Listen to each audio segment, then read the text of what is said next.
The President of the United States just did something only dictators from fascist and communist regimes do. He attacked his own citizens. He used his power to intimidate citizens who didn't vote for him. That's a threat to your freedom and to the Republic. And it's really bad leadership. That is next.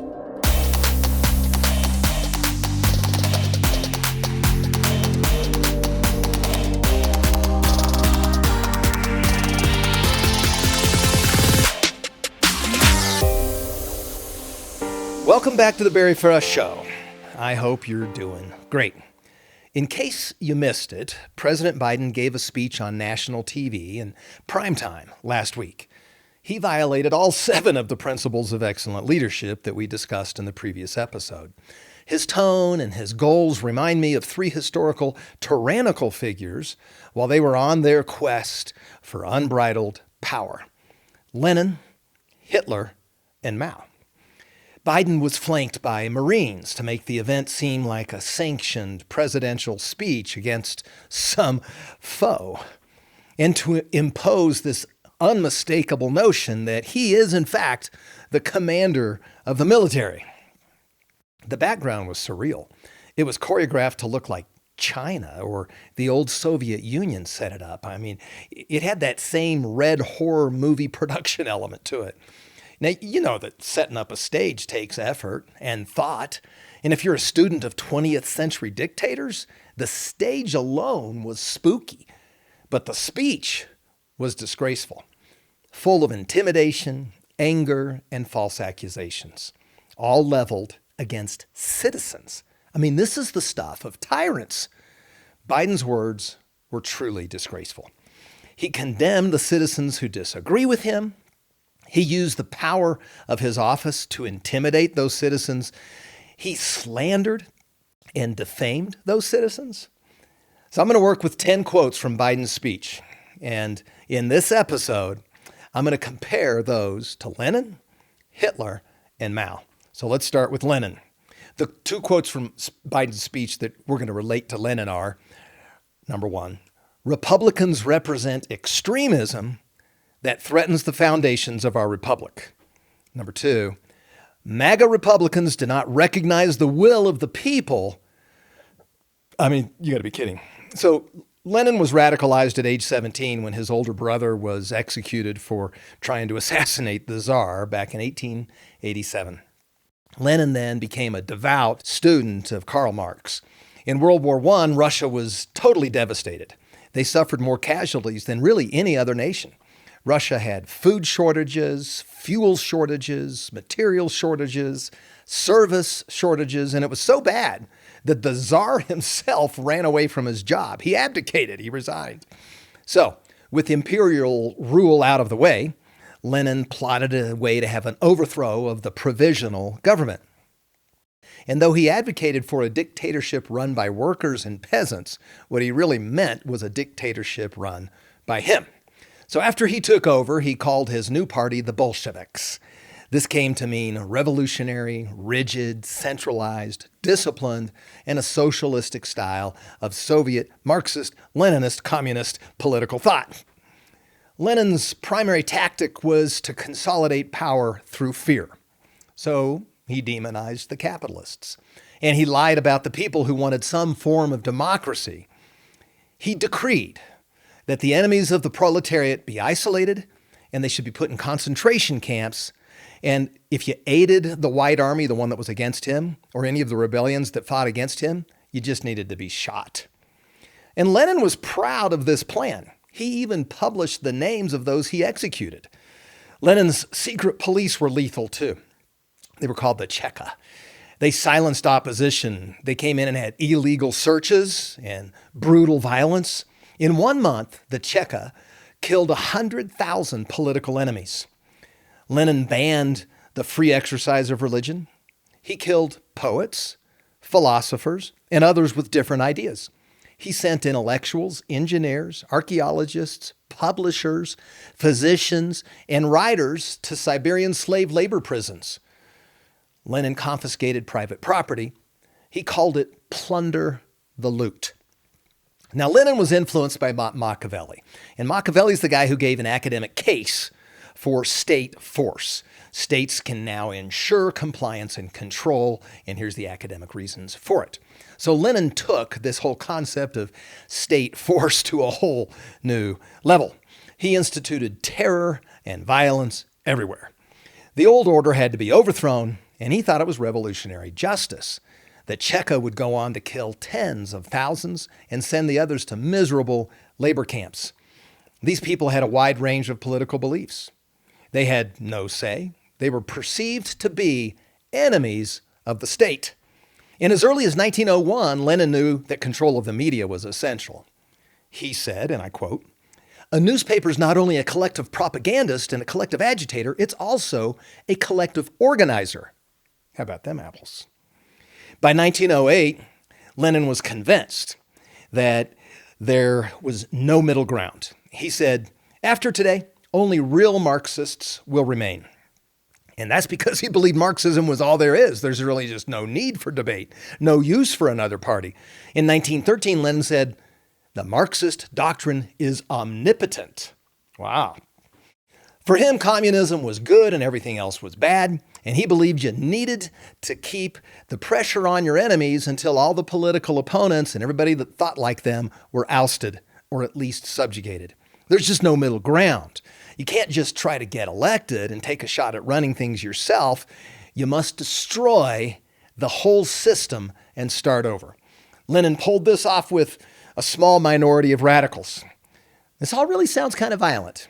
And you might think it's an overreach to say that Biden's speech had Leninist elements.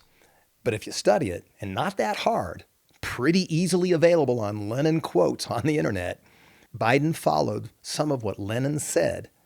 Absolutely. He most surely did.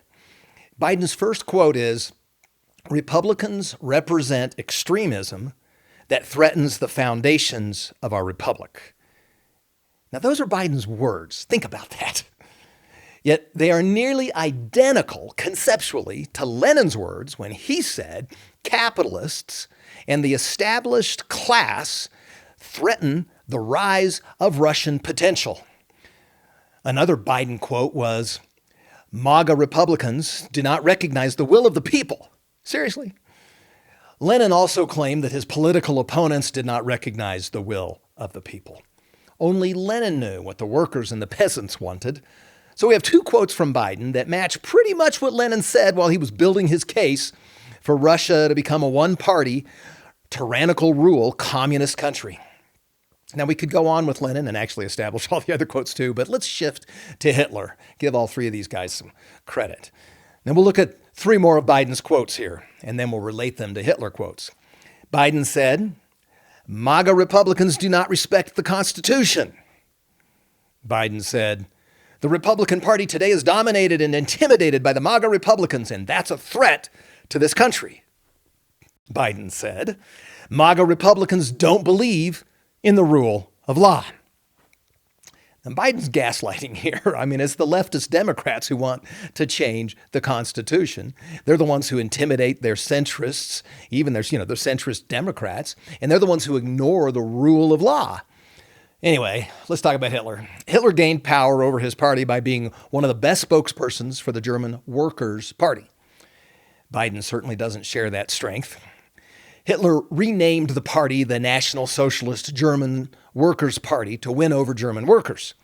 It was later known as the Nazi Party. Hitler embarked on a plan to eliminate any political competition, and he did so by creating monsters out of Jews and his political opponents. In his younger years, he did a stint in jail for trying to remove the government by force. That was back in 1923. While he was in jail, he wrote 2 volumes, the Mein Kampf, outlining how he would seize power. And this time he would do it through the political system. He'd get elected fair and square. But he would exploit crises and fear. Well, it worked. 10 years later, he was chancellor. He coerced businesses and wealthy families to join him out of fear of financial loss. Sound familiar? He introduced the Enabling Act of 1933. This gave the German government the power to override individual rights found in their constitution. The law also gave Chancellor Hitler emergency powers to pass and enforce decrees and other laws without any parliamentary oversight. Didn't have to use anybody that got elected. And the abuse of emergency powers that brought Americans to their knees during COVID should have been rejected, just on account of the greater threat of losing your freedom. All the dictators of the 20th century used emergency powers to stamp out opposition and eliminate freedom rights. Anyway, back to Hitler. By 1933, Hitler held de facto dictatorial power and ordered the construction of the first Nazi concentration camp at Dachau for political opponents, and he sent them over there. And that kind of shook people up. Hitler's rise to power was completed in August of 1934 when President Paul von Hindenburg died. So Hitler merged the chancellorship with the presidency, and he became the Führer of Germany. Führer meant the leader. But if you look it up now, the definition is ruthless, tyrannical leader. Biden's excessive use of executive orders should be examined. Both Biden and Hitler justified their willingness to bypass normal process by calling it politically progressive. Hitler just had no qualms about ignoring the German Constitution. He didn't care. As it related to Hitler's political opponents, he wanted them expelled or exterminated. He laid out a detailed roadmap in that Mein Kampf for how to quash individualism. Hitler is known for the extermination of millions of Jews and many tens of thousands of political opponents. Yet, before the Holocaust, he embarked upon, and before all of that brutality, he had a tone and a method in his speeches. His speeches gave a clear message. Any traditional German due process idea or any freedom-oriented political point of view that was in opposition to Hitler was bad. His party was the only good one. And this is what disturbs me about Biden's speech. Hitler supported his ideology with 4 ideas. First is the justification to lie and slander and defame. Hitler said, and I quote, "If you tell a big enough lie and tell it frequently enough, it will be believed." Yeah, Hitler was the one that said that. And he was systematic about slandering his political opponents. He genuinely had no moral boundary as it relates to what's true. In fact, he bragged, and I'm going to quote him again, "The victor will never be asked if he told the truth." He also knew that massive lies were actually easier to pull off than little lies. He said, "The great masses of the people will more easily fall victim to a big lie than to a small one." Well, let's look at what Biden said. MAGA Republicans don't believe in the rule of law. I mean, that's quite the lie. They are the ones who supported police and tough consequences for crime, while the extreme left Democrats defunded the police and have left lawlessness in our cities to run rampant. Now, let's look at the second category for Hitler. And that was to destroy the fight in people who were adversaries. And Hitler knew one of the things you had to do is get rid of their guns. So, before he confiscated them, he said, and again I'm quoting, "To conquer a nation, first disarm its citizens." Biden just signed a law that weakens the Second Amendment. So, to destroy people's fight, Hitler employed so much fear that everyone was on edge all the time. And this is how he got kids to inform on their parents. He said, "The very first essential for success is a perpetually constant and regular employment of violence." Biden's Department of Justice called everyday parents who opposed inappropriate curriculum in schools domestic terrorists. The third category for Hitler was total control of information in the media. He said, "By the skillful and sustained use of propaganda, one can make a people see even heaven as hell or an extremely wretched life as paradise." The mainstream media and the new media through big tech have this pattern of censorship here. Finally, Hitler took advantage of inertia. Most people have their head in the sand by choice. They don't like the conflict. I mean, it's just a lot less stressful to enjoy life as you see fit without being involved in politics. Hitler said, "What good fortune for governments that the people do not think." So, how do I make the claim that Biden's speech had elements of Hitler's mantra? Well, let's look at the third quote that I'm using from Biden's speech. MAGA Republicans do not respect the Constitution. No, wait a minute. It's conservatives who are known for their deference for the originalist view of the U.S. Constitution. They revere it. But putting aside the total fallacy of Biden's statement, that's exactly the type of defamation that Hitler would deploy against his political opponents and the people that supported them. Hitler claimed that the thinkers and the authors and the politicians who believed in the German constitutional law and some form of democracy, those guys were a threat to Germany's greatness. The fourth Biden quote we're looking at is this: Republicans are dominated and intimidated by MAGA, and that's a threat to the country. So let me get this straight. Republicans are bullied into their belief to want America to do well. And their desire for the country to do well is a threat to the country? See, Hitler used the same type of tortured logic to destroy people's fight. It was so absurd. What could you do if the consequences were violence? It was stated so powerfully and so regularly that it silenced most good German people. The fifth Biden quote: MAGA Republicans don't believe in the rule of law. I mean, we just touched on that, but that lie is just over the top. The truth is precisely the opposite.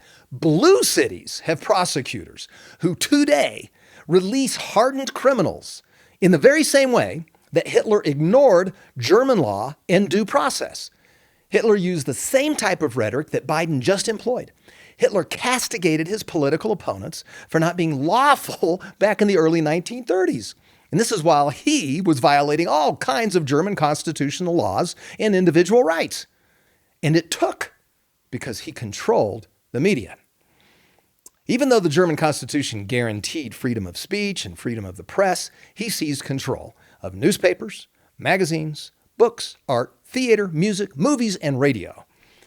We could draw more comparisons to Biden's speech to Hitler, but let's move on to Mao.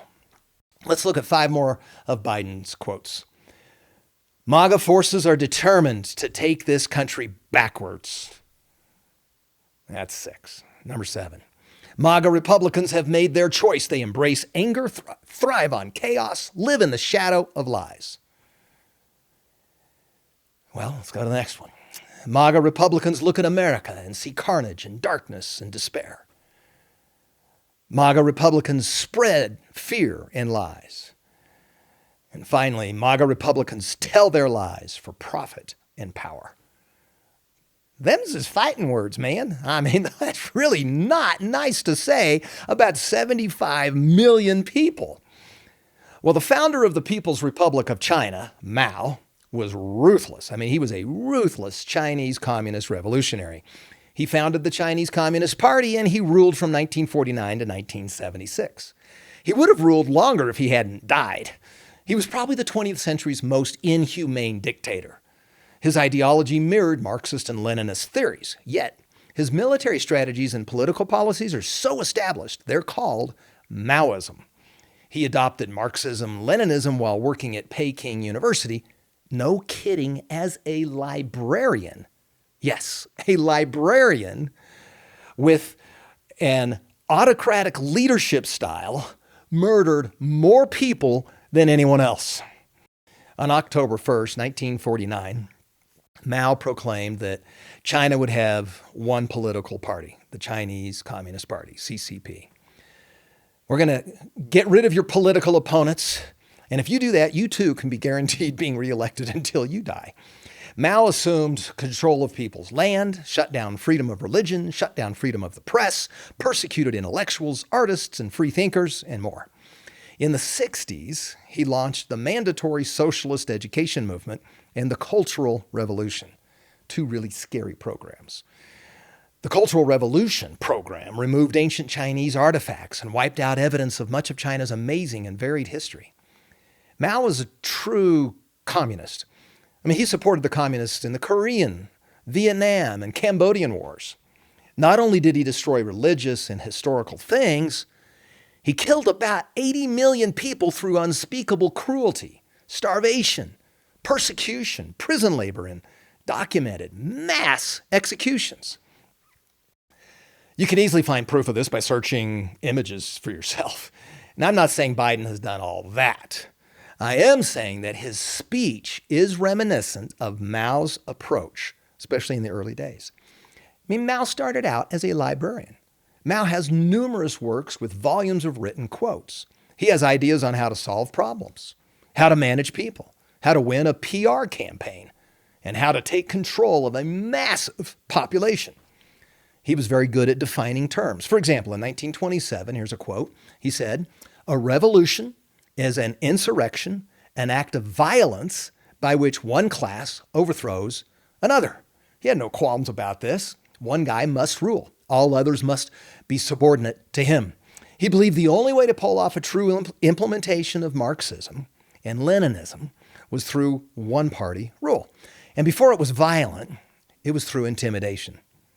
Is that what Biden's trying to do by suggesting an overturning of the filibuster and packing the court? Mao said it should be pointed out that the danger of ultra-democracy lies in the fact that it damages or even completely wrecks the party organization, and I'm still quoting here, and weakens or even completely undermines the party's fighting capacity.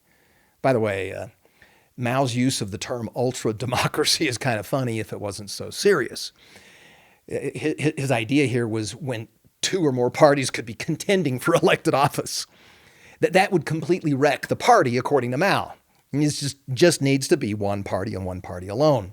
So like Lenin and Hitler, a total smackdown is the only way to effectively steal people's private property and force them into a way of group living that they despise. Mao said, another quote, "The theory of Marx, Engels, Lenin, and Stalin is universally applicable. We should regard it as a guide to action. It's not just a matter of understanding their extensive study of real life and revolutionary experience, but of studying their standpoint and method in examining and solving problems." What kind of problems is he talking about solving? Well, not everyone goes along with socialism and Marxism, especially people who own something, and people that have free thought, and people that write and consider themselves artists. Millions in China still wanted freedom. They wanted to worship God, express themselves, own private property. Those natural rights were against Maoism. So he had to solve that problem. He said, every communist must grasp the truth. Political power grows out of the barrel of a gun. I mean, some people just love God and their freedom too much. And if they don't deny their faith, and if they won't give up their property to the state, Mao had no alternative in his mind but to solve that problem by killing them or putting them in a labor concentration camp. Here's what he said. "The ultimate aim for which all communists strive is to bring about a socialist and communist society." I mean, he was clear that those who opposed him should be destroyed.